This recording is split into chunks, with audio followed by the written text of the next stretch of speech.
جس نعمت میں ناشکری ہے وہ ہمیشہ نہیں رہ سکتی۔ لذت جمع چاہتے ہو تو انجیر اور شہد کا استعمال کیا کرو۔ روزانہ سلاد کھانے سے مردانہ طاقت میں بے پناہ اضافہ ہوتا ہے۔ پوری رات ہم بستری کا مزہ لینا چاہتے ہو تو اخروٹ کا تیل پی لیا کرو۔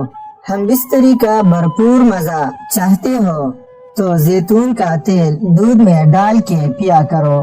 من پسند عورت سے شادی کے لیے 2 کام کرو۔ نمبر 1، موٹی عورت سے شادی کے لیے خود کو دبلا کرے اور ورزش کرے۔ نمبر 2، دبلی عورت سے شادی کے لیے خود کو صحت مند بن جائے اور زیادہ دولت اکٹھی کرے۔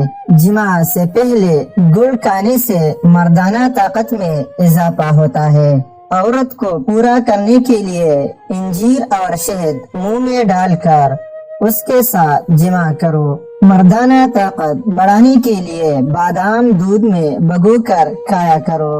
دوران ہم بستری اگر مرد کا انزال جلدی ہو جاتا ہو تو اسے چاہیے کہ چنے زیادہ کھایا کرے۔ ہم بستری کے دوران مرد کا عضو تناسل ڈھیلا ہو جاتا ہو تو اسے چاہیے کہ جماع سے پہلے کچھ دیر سو جایا کرے، یعنی نیند پوری کر کے جماع کیا کرے۔